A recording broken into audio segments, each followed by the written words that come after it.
খামার করে টিকে থাকতে হলে অবশ্যই বর্তমান এমন একটি জায়গায় আমরা দাঁড়িয়ে আছি, এটা হলো প্রতিযোগিতার যুগ। এখানে আপনি যদি প্রতিযোগিতায় জিততে না পারেন তাহলে কিন্তু আপনি খামার করে টিকে থাকতে পারবেন না। তো একটা আসসালামু আলাইকুম, আশা করছি আল্লাহর রহমতে সবাই সুস্থ এবং ভালো আছেন। দেশ এবং দেশের বাইরে যে যেখান থেকে আজ এই ভিডিওটি দেখছেন সবাইকে অনেক অনেক ধন্যবাদ। তো আমি মাঠে ছাগল নিয়ে এসেছি, আসার পরে ভাবলাম কিছু কথা আপনাদের সঙ্গে শেয়ার করি। আসলে কিছু পারিবারিক সমস্যার কারণে অনেক দিন হয়ে গেল ইউটিউবে ভিডিও আপলোড করা হয় না, এবং সেজন্য ভাবলাম যে একটা ভিডিও ইউটিউবে আপলোড করি, আপনাদের কি অবস্থা সবার অবস্থা জানার, এবং যাতে সবাই এই ভিডিওটি দেখে একটু হলেও উপকৃত হন, এই উদ্দেশ্যে আজকে এই ভিডিওটি। তো ভিডিওটি আজকে বানাবো আসলে একজন বেকার ছেলে কি আসলে খামার করে টিকে থাকতে পারবে। আসলে খামার করে টিকে থাকতে হলে অবশ্যই বর্তমান এমন একটি জায়গায় আমরা দাঁড়িয়ে আছি, এটা হলো প্রতিযোগিতার যুগ। এখানে আপনি যদি প্রতিযোগিতায় জিততে না পারেন তাহলে কিন্তু আপনি খামার করে টিকে থাকতে পারবেন না। তো একটা বেকার ছেলে চাইলে খামার করতে পারবেন, কিন্তু আপনাকে একটি মুনাফা স্টার রাখতে হবে। আপনার যদি ক্যাশ ক্যাপিটাল না থাকে তাহলে কিন্তু আপনি খামার করে টিকে থাকতে পারবেন না।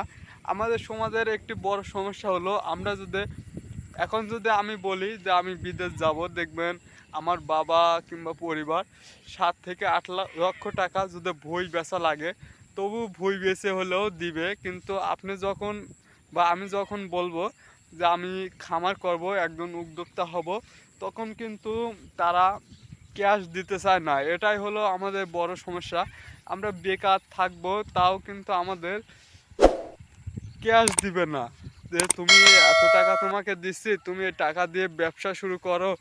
এরকম পরিস্থিতির মধ্যে আমরা আছি। তবে বর্তমানে সাইব ভাইয়ের ভিডিও দেখে অনেক বেকার ছেলে কিন্তু খামার শুরু করছে, এবং খামার শুরু করার পরে যে সমস্যাগুলো হয় সেগুলো হলো যে আমরা আমাদের যে পরিমাণ অর্থ থাকে হাতে সেই পরিমাণ অর্থ দিয়েই খামার শুরু করে ফেলায়, এবং শুরু করার পরে আমরা যে পরবর্তীতে আমাদের গরুগুলাকে খাদ্য দেব কিভাবে, অথবা ছাগল যদি পালন করি ছাগলের পিছে সময় দেওয়া, এটা আমাদের জন্য টাফ হয়ে যায়। তো যখন আপনি গরু খামার শুরু করবেন, আর গরু খামারের শুরুতে অবশ্যই আমরা যারা দুগ্ধবতী গরু পালন করতে চাই, ডেয়ারি খামারে আসতে চাই, তারা কিন্তু আমরা খামার শুরু করি বকনা ভালো জাতের বাছুর দিয়ে। আসলে যখন আমরা বকনা ভালো জাতের বাছুর দিয়ে খামার শুরু করব, তখন কিন্তু আমাদের সমস্যা হয় যে আমরা ক্যাশ হারিয়ে ফেলাই।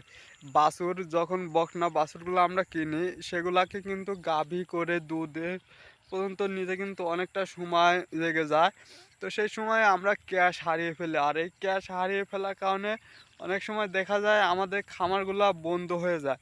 তো নতুন যারা বেকার ভাইয়েরা খামার শুরু করতে চান, খামার আপনি শুরু করতে পারবেন যদি আপনার হাতে সাপোজ ধরুন 5 লক্ষ টাকা আছে, আপনি 5 লক্ষ টাকা দিয়ে খামার শুরু করবেন। সেই ক্ষেত্রে আপনাকে 1 থেকে 1.5 লক্ষ টাকা হাতে রাখতে হবে, অথবা আপনার পরবর্তীতে গরুকে খাদ্য দেওয়ার জন্য শুধু ঘাস দিয়ে আসলে খামার করা সম্ভব হয় না, পাশাপাশি দানাদার খাদ্যেরও প্রয়োজন হয়, এবং কিছু টাকা সংসারের কাজের জন্য প্রয়োজন হয়। আপনি যদি আপনার ক্যাশের মোট টাকা দিয়ে খামার শুরু করে দেন সেক্ষেত্রে অনেক সমস্যার সম্মুখীন হবেন। তো খামার শুরু করতে হলে অবশ্যই দুধ আনা পর্যন্ত আপনার একটা ক্যাশ যাতে আপনার হাতে থাকে সেদিকে লক্ষ্য রেখেই আপনি খামার শুরু করবেন। তো সবশেষে একটি কথা, আপনি যখন খামার শুরু করবেন আপনার আশেপাশে প্রয়োজন হলে খামারে যাবেন এবং সেখান থেকে কিছু পরামর্শ নেবেন, তারপরে খামার শুরু করবেন। ইউটিউবের ভিডিও দেখে কখনো খামার সেক্টরে আসবেন না। ইউটিউবে অনেক লোভনীয় ভিডিও দেওয়া থাকে, অনেক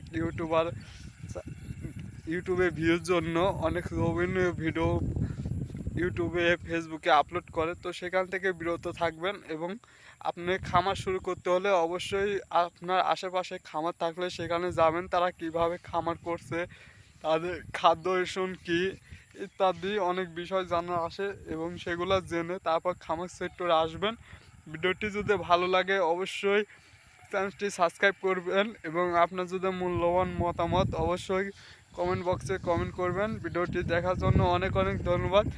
আর সবশেষে একটি কথাই যে ভিডিওটি ভালো লাগলে অবশ্যই ভিডিওটি শেয়ার করে দিবেন।